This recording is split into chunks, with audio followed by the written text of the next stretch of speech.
Dum da da dum da da da da da da da da da da da da da dum. A Farmer Ben's Productions. Oi! Get off my land! In association with Pan American Airlines. In colour. Winning with battle items. A Farmer Ben's Productions. Oi! Get off my land! In association with Pan American Airlines. In colour.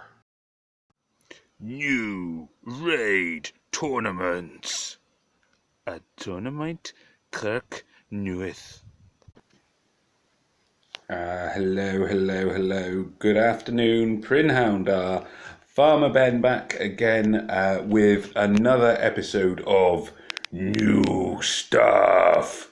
Technically, this is New Stuff, the return of New Stuff.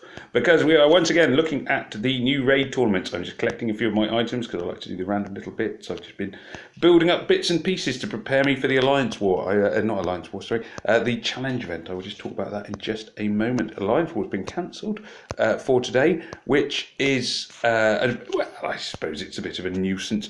But kindly, if you check your inboxes like I did a moment ago, you will have a free gift. I collected my free gift earlier on because I was like, ooh, they've written to me. Why have they written to me? Do they love me? But no, it wasn't to say they loved me. It was to say that a Alliance War was cancelled and I could have a free Titan Flask, which is nice. I haven't had a Titan Flask for ages. Oh, there's little birds flying over. What a beautiful sunny day it is here. And here are my little irritating wavy men. Hello, little wavy man. I'm not actually in too bad a mood with the little wavy men today, though I might get there later on. We shall see. They're not doing anything again. Right. Just quickly to talk before we go into the actual new raid tournament, let's just quickly have a look at our quests. This is really important. You can see there's a couple of important things going on here today. We've got the Trials of Survival out. Very important for anybody who wants those all-important tokens. And there is also a challenge event approaching. This challenge event will be the Guardians of Teltok, or Tetlock, I can never remember which way around it is. It features some of the most important and useful and valuable heroes you can get that money can buy. The heroes being Guardian Panther, who is always a favourite, Guardian Jackal, Guardian Owl, Guardian Falcon, and Guardian Kong. Though there are a range of extremely good heroes who you could get. There are some who are better than others, but as with anything else, the one you really want, I think, is Guardian Panther, who is an all-round recognised star.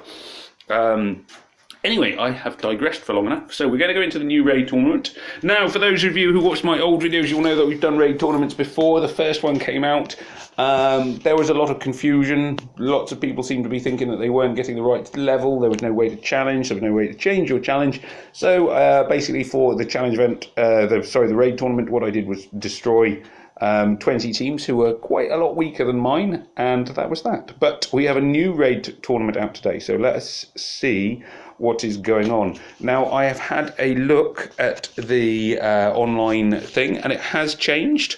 So we have now got each buff booster adds an attack multiplier. Interesting, that is. So we now have got a 3-star raid, coming up, a 3-star raid tournament. I did wonder if we would have a 3-star raid tournament. So if we have got buff booster, does it tell us about what we are getting? Special room, blah blah blah blah blah, reward tier, boop diddly doo da doo diddly day.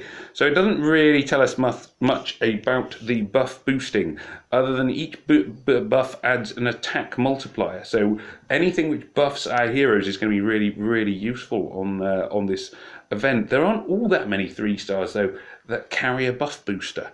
So that could be interesting. And then it also raises the question, of course, does a debuffer remove the buff booster?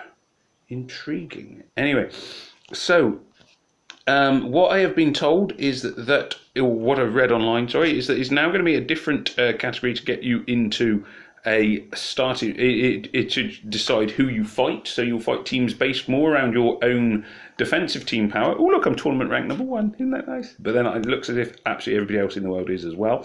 So there are a few issues have been resolved around people moving up and down, and ending up in the wrong place. It's still a tournament with a top score, and if I go into top alliances, no, hang on, that's not where I want to go. I am also told that if I go back, that the loot has been nerfed. Yeah, so that's a sad thing. The loot isn't as good as it was previously. Now they've stated that this is because of some of the issues that were going on in the game. I don't know if that is the case or not. It seems to me that one of the things that people really liked about the loot, one of the most popular things about the raid tournaments was the quality of the loot. That has now been reduced quite significantly. But then if it's sort of happening every week, how good does the loot need to be? As long as it's free stuff, I guess it's an issue that we will see how it pans out over time.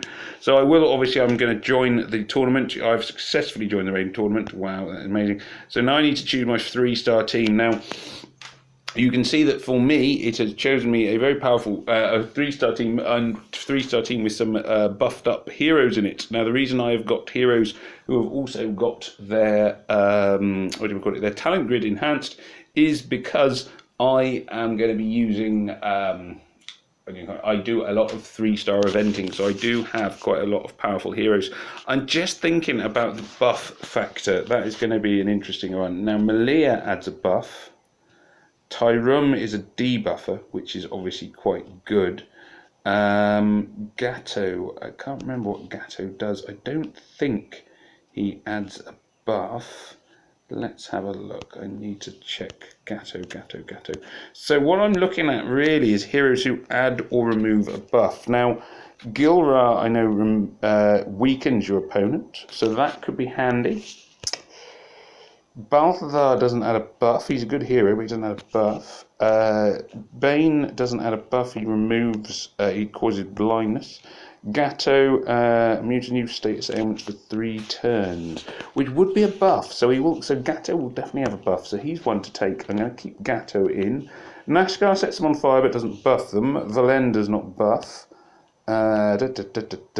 Burden doesn't buff. He weakens. Brienne does buff. But my Brienne is not as strong as some of my other heroes. She's quite a good booster, Brienne. She definitely has a place. Belith debuffs. Where's my... Yes, Belith debuffs. She would be an option. Hawkmoon doesn't.